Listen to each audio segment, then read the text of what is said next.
99 TV ప్రేక్షకులకు నమస్కారం అండి. అలాగే ప్యానల్లో ఉన్న మిత్రులకి మీకు కూడా నమస్తే. నేను ఒక విషయం చెప్పగలనండి వర్మ గారు, ఇది 29th గౌరవ న్యాయస్థానం పరిధిలో సబ్జుడిస్గా ఉంది. వాళ్ళు హెవియస్ కార్పస్కి 29th నాగరాజు గారికి నెక్స్ట్ అతనికి ఎట్టి పరిస్థితుల్లో ప్రొడ్యూస్ చేయమని చెప్పారు కృష్ణలంక పోలీస్ స్టేషన్కి. It's an herculean task for them. First thing 29వ తారీఖున కనుక వాళ్ళు కనుక సబ్మిట్ చేయగలిగితే ఇట్స్ ఎ వండర్. ఇప్పుడున్న ఎందుకంటే ఇన్ని అభాండాలు ఇన్ని అభియోగాలు మోస్తుంది దగ్గర. అండ్ ఒకటి ఇక్కడ ఉన్న సబ్స్టాన్షియల్ ఎవిడెన్సెస్ ఎంత క్లియర్గా ఉన్నాయంటే అతన్ని హుటాహుటిని సస్పెండ్ చేయడం అన్నది చూస్తే ఇది ఖచ్చితంగా ఒక డిఫరెంట్ థింకింగ్కి డిఫరెంట్ డిబేట్కి లీడ్ అవుతుంది.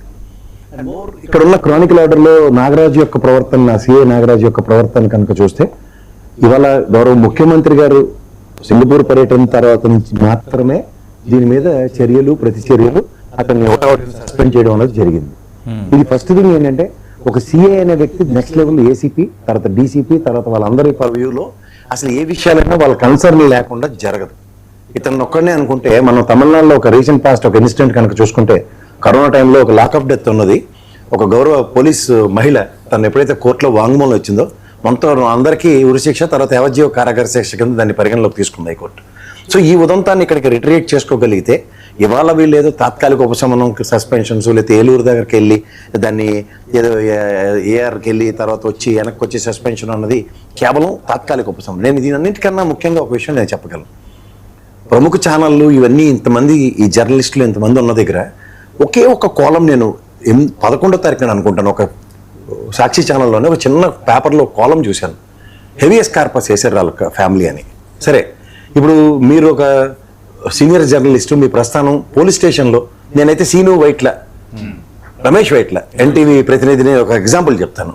అతను పోలీస్ స్టేషన్లో ఏదైనా ఒక ఇష్యూ జరిగిన దాన్ని ఎంత ఇన్స్టెంట్ రియాక్టివ్ మోడ్లో ఎన్టీవీలో ప్రదర్శిస్తాడో చూడండి. అలాంటిది మీది కూడా 99 ఛానల్లో చాలా ఉదంతాలు ఉన్నాయి. ఏది స్ట్రింగ్ ఆపరేషన్స్. నెంబర్ 2 ఏంటంటే పర్టికులర్ ఇష్యూస్ మీద ప్రజలకి చర్చనీయాంశాలు చేయడానికి. ఈసారి ఒక పోలీస్ వ్యవస్థ మెజరబుల్ ఫెయిల్యూర్ చూసాం కృష్ణలంక పోలీసులు. And apart from that media అన్నదాన్ని ఎక్కడా దీన్ని రాకుండా ఒక సోషల్ మీడియాలో దీన్ని పాపప్ అయిన తర్వాత ఈ రీసెంట్ పాస్ డెవలప్మెంట్లోనే 9వ తారీఖు నాడు అతన్ని ఎప్పుడైతే మార్కాపురం నుంచి అరెస్ట్ చేసి తీసుకొచ్చారో తన మీద తదనంతర పరిణామంలో అతని మీద రౌడీ షీట్ ఓపెన్ చేయడం. ఈ రోజు ఈ నాగరాజ్ అనే క్యారెక్టర్ గురించి కనుక ఆయన చూస్తే ఆయన అంకుశంలో రామిరెడ్డిలో ఫీల్ అవుతూ ఇంతకన్నా ముందు ఒక మాదిగ సామాజిక వర్గానికి చేరిన కుర్రాడు ఒకసారి పోలీస్ స్టేషన్కి పిలిచి కొట్టిన తీరుకి అతను భయభ్రాంతులకు గురై సూసైడ్ కమిట్ చేసుకున్నాడు. అతనిది 15 లక్షల నుంచి సెటిల్మెంట్ 50 లక్షలకు సెటిల్ అయింది. ఇది మీరు జాగ్రత్తగా గమనిస్తే సార్, ఇందులో క్రానికల్ ఆర్డర్లో కనుక విషయాన్ని గమనిస్తే ఇది కూడా ఏమైనా సెటిల్మెంట్ దాకా వచ్చి ఆగి దాని రెప్రికేషన్స్ ఇవాళ పాపప్ అయ్యాయా అన్న కోణాన్ని ఒకసారి ఆలోచించండి. రెండోది, ఇందులో సీరియస్నెస్. ఆయన మావయ్య గారు ఎవరైతే ఉన్నారో అతను వంగవీటి రంగా గారి అనుచరుడు. అతనికి ఈ నేపథ్యాలన్నీ బాగా అవగాహన ఉంది. తర్వాత వాళ్ళ పిన్ని గారు ఎవరైతే ఉన్నారో ఆవిడ హైకోర్టు అడ్వకేట్, ఆవిడకి కూడా దీని మీద పూర్తి అవగాహన ఉంది. గౌరవ డీజీపీ గారికి ఎప్పుడైతే హెవియస్ కార్పస్ కన్నా ముందు ఆవిడ అప్రోచ్ అయిన తర్వాత సబ్సిక్వెంట్ డెవలప్మెంట్స్ హెవియస్ కార్పస్ వేశారు. ఇవన్నీ సిరీస్ ఆఫ్ ఆర్డర్స్లో చూసుకున్నప్పుడు డీజీపీ గారికి కూడా ఈ విషయం మీద అవగాహన ఉన్నప్పుడు ప్రభుత్వ బాధ్యత. గౌరవ ఎమ్మెల్యే ఇవాళ పోలీస్ స్టేషన్లో హెవియస్ కార్పస్ స్టేషన్ దగ్గర 2,50,000 మంది కొన్న గద్దె రాంబాబు గారు నిన్న వెళ్ళినట్టుకున్నారు. ఎవరు? పవన్ కళ్యాణ్. అదే జగన్మోహన్ రెడ్డి గారి పర్యటన నేపథ్యంలో ఆయన కూడా వెళ్ళాడు. ఈయన ఒక స్థానిక ఎమ్మెల్యేగా కనీసం ఆ కుటుంబానికి సంఘీభావం ఇవ్వడం కానీ ఇలాంటిది ఏమైనా జరిగిందా నిన్నటిదాకా? అట్లీస్ట్ ఇది దీనికన్నా ఒక 1 వీక్ బిఫోర్ నుంచి ఒక హ్యూజ్ డిబేటబుల్ టాపిక్ అవుతున్నప్పుడు స్థానిక ఎమ్మెల్యే గౌరవ పోలీస్ స్టేషన్స్ అలైన్ అయ్యి ఆయన బాధ్యత నిర్వర్తించడా లేదా? తర్వాత ఆ కుటుంబం చాలా క్లియర్గా మా కిరణ్ చెప్పాలి ఈ విషయం. ఎందుకంటే వాళ్ళు ఎలక్షన్స్ ముందు జనసేన పార్టీలో జాయిన్ అయ్యారట. జనసేన పార్టీకి క్యాంపెయిన్ కూడా చేసాం మేమని చెప్పి ఇలా మావయ్య గారు చెప్పిన వీడియో అయితే దానికి సమాధానం వాళ్ళు కూడా చెప్పాలి. ఎందుకంటే ఎంత కాదన్నా అతను ఇవాళ జన సైనికుడు. ఇవాళ మనకి గౌరవ న్యాయస్థానంలో దీని మీద హెవియస్ కార్పస్కి వచ్చే అవుట్కమ్ కన్నా in the history of Indian సినారియోలో ఒక లాకప్ డెత్ మరణం అన్నది సాధారణమైన విషయమైనా చాలా అసాధారణ విషయమైనా ఈ రోజు దాకా బాడీ గాయపోవడం అనేది ఇండియన్ హిస్టరీలో ఎప్పటిదాకా జరగలేదు. కాబట్టి ఎవరైనా జరిగిందని చూపించమని. ఎందుకంటే ఒక పోలీస్ డిపార్ట్మెంటు ఒక ఎరోనియస్ సర్కమ్స్టాన్సెస్లో 3rd డిగ్రీ అప్లై చేయడం కానీ లేదంటే ఒక బ్రూటల్ చర్యకి కొన్నిసార్లు కొంతమంది ప్రాణాలు పోయాయి. కసబులాంటి వాడినే ఏమీ చేయలేని నిస్సాయ స్థితిలో గౌరవ న్యాయస్థానం పరంగా శిక్షించబడ్డాడే తప్ప పోలీస్ వ్యవస్థకి సూపర్లేటివ్ డిస్కషన్స్ లేవు. తర్వాత రఘురామ కృష్ణరాజు గారి అంశంలో కూడా కస్టోడియల్ టార్చర్ అనే విషయంలో ఈ రోజు కూడా గౌరవ ఎస్పీ స్థాయిలో ఉన్న వ్యక్తులు, ఐజీ స్థాయిలో ఉన్న వ్యక్తులు, డిఐజీ స్థాయిలో ఉన్న వ్యక్తులు కూడా కోర్టు చుట్టూ తిరుగుతూ కూడా పనిష్మెంట్ క్లాజ్ అప్లై ఉంది. ఆ రోజున ప్రభుత్వం రక్షణకు వస్తుందన్న భ్రమ ఉండొచ్చేమో కానీ ఎక్కడొచ్చారు? ఈ సస్పెన్షన్ ఎవరైనా నిలువరించగలిగారా? సో ఇట్లాంటి పరిణామాలన్నీ సంతరించుకున్నప్పుడు ఈవెన్ నక్సలైట్లు ఆపరేషన్ కగార్లాడ్ దగ్గర కూడా నక్సలైట్ ప్రాణాలు పోయినప్పుడు కూడా పోస్ట్ మార్టంలో చేయకముందు వాళ్ళ బాడీ ఐడెంటిఫికేషన్స్ అయ్యి పోస్ట్ మార్టంలో అయిన తర్వాత ఫ్యామిలీకి అప్పగించి పోలీస్ డిపార్ట్మెంటే దహన సంస్కారాలు కూడా చేసిన నేపథ్యాలు కళ్ళ ముందు కనబడుతుంటే ఈ ఆపరేషన్ కగార్ కన్నా ముందు అంటే గవర్నమెంట్ తీసుకున్న ఒక నిర్ణయానికి ప్రాణం తీయొచ్చు అన్న డెసిషన్కి ఇవాళ ఎవరి దగ్గర నుంచి అప్రాక్షన్స్ లేవు కదా. మహా అయితే మానవ హక్కుల సంఘాలలో 4-5 నిరసన కార్యక్రమాలు తప్ప దేశవ్యాప్తంగా దాని మీద ఏమైనా నక్సలైట్ నిర్మూలిత ప్రభుత్వం అని మాట్లాడుతున్నారు తప్ప ఎక్కడైనా ఉందా? ఇక్కడ దిశ చట్టం అమలు కాకముందు సమైక్య రాష్ట్రంలో రాజశేఖర రెడ్డి గారు కానీ తదనంతర పరిణామాల్లో కేసీఆర్ గారు కానీ సజ్జనార్ గారు త్రూగా 2 ఎన్కౌంటర్లు ప్రజాబాహుళ్యాలు ఎక్కడైనా వ్యతిరేకత వచ్చిందా? ఇవాళ ఇతని మీద ఒక ఫోక్స్ చట్టం ఇంకో కేసు అని 2 విషయాలని అట్రిబ్యూట్ చేసి మాట్లాడుతున్నప్పుడు వాళ్ళ అమ్మగారు పెట్టిన ప్రెస్ మీట్ లో హార్డ్లీ 3 కేసెస్ అనుకుంటున్నాడు ఎస్టాబ్లిష్ చేశారు. నా దృష్టిలో నేను వ్యవస్థను గౌరవిస్తాను సార్.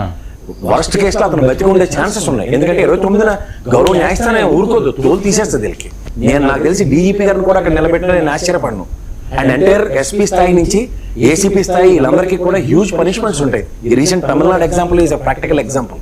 ఎందుకంటే ఎవరో అంబటి రాంబాబు గారు ఒక వీడియోలో చచ్చిపోయిన గోర్లు పీకేశారని చెప్పిన తర్వాత they are getting huge bombarding from all various ends. ఇవాళ ప్రభుత్వ బాధ్యత.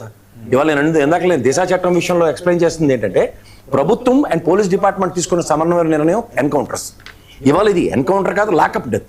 లాకప్ డెత్ కి పోలీస్ వ్యవస్థ ఎంతవరకు పనిచేస్తుంది అన్న దాని మీద ప్రశ్నని సమాధానం ఇవ్వవలసిన బాధ్యత గౌరవ డిపార్ట్మెంట్ మీద కన్నా గౌరవ ప్రభుత్వం మీద ఉంటుంది. ఎందుకంటే లా అండ్ ఆర్డర్ ఈ పోలీస్ వ్యవస్థ ముఖ్యంగా లా అండ్ ఆర్డర్ విషయం మాత్రం గౌరవ ముఖ్యమంత్రి గారి దగ్గర ఉంది. హోమ్ మినిస్టర్ దగ్గర మాకు కేవలం హోమ్ మినిస్టరే ఉన్నారు. సో ఈ లా అండ్ ఆర్డర్ విషయంలో ముఖ్యమంత్రి గారి ప్రతిస్పందన మనం చూసాం. As soon as he comes back from Singapore నుంచి రాగానే ఇన్స్టెంట్ రియాక్టివ్ మోడ్ లో సస్పెన్షన్ చూడే. దీనికన్నా ముందు ప్రొయాక్టివ్నెస్ గౌరవ డిపార్ట్మెంట్ నుంచి ఎక్కడ ఉంది? ఇవాళ దీంట్లో పర్యవసనాలు చూడండి. నాకు తెలిసి నాకు తక్కువ నాలెడ్జ్ ఉంది అనుకుంటాను. సిఏ నెక్స్ట్ ప్రమోషన్ ఏసీపీ ఉంటుంది. మీకు తెలిస్తే చెప్పండి. ఏసీపీ స్థాయితో ఎంక్వైరీ ఏంటండి? ఈ మేబీ ఆ డైరెక్ట్ రిక్రూట్ ఎస్పీ కింద వచ్చి ఏసీపీ కింద డెప్యుటేషన్ రావచ్చు. కానీ ఇవాళ నేను చెప్తుంది ఏంటంటే కన్ఫర్డ్ ఐఏఎస్లు ఈ కన్ఫర్డ్ ఏసీపీ ప్రాసెస్లో కూడా police department next level of ACP ఉన్నప్పుడు ఏసీపీ స్థాయి అధికారి కాకుండా దీన్ని ఒక గౌరవ ఎస్పీ గారు ఐజీ గారి స్థాయిలో డీసీపీ స్థాయిలో దీని మీద ఖచ్చితంగా ఎంక్వైరీ కావాలి. దీని మీద వచ్చే అవుట్కమ్ ఇవాళ ఖచ్చితంగా అది అష్టదిగ్బంధం నేపథ్యంలోనే ఉండాలి. ఎందుకంటే ఎస్పీ గారు, ఏసీపీ గారు, డీసీపీ గారు వీళ్ళెవరి పర్వ్యూలోనూ సీఏ గారు ఈ విధమైన దాష్టికమైన చర్య తీసుకోవడానికి వాళ్ళ కన్సెన్సస్ లేవు అంటే మాత్రం నేనైతే నాట్ యాక్సెప్టబుల్. ఒకవేళ ఈ జరిగిన పరిణామాన్ని కూడా వాళ్ళ దౌర్భాగ్యం చూడండి. ఆ కాల్చేసింది అంటే సోషల్ మీడియాలో అన్ని దగ్గర మాధ్యమాలు వస్తుంది, కాల్చింది బూడిది కూడా ఇవ్వలేని నిస్సాయ స్థితి. ఎందుకంటే 2 హ్యూజ్ రైన్స్ పడ్డాయి, దాంట్లో మొత్తం అంతా కొట్టుకుపోయింది. ఆ కృష్ణలంక దగ్గర చాలా మంది చూసి ఉంటారు శ్మశాన వాటికి ఎట్లా ఉంటాయి. సో ఈ నాగరాజు విషయం కాదు, అది జరిగి ఉంటుంది అంటారా? అంటే ఇప్పుడు మనం సోషల్ మీడియాని మెయిన్ స్ట్రీమ్ మీడియా ఎవరు కవర్ చేయలేదు, ఎవరు తెలివితేటలు వాడారు. ఏంటి దేనికి నవ్వుతున్నావు విజయ్? ఒక్క నిమిషం ఆగండి. విజయ్కి ఇచ్చే ముందు నేను ఇంకొక సబ్మిషన్ ఇస్తాను. ఇతను ట్రాక్ రికార్డ్ కనుక చూస్తానండి, అతను నైట్ పికెటింగ్ ఈ గంజాయి తాగిన వాళ్ళని ఎంటపెట్టి తనడం, కర్ర పెట్టి కొట్టడం ఇవన్నీ చేసి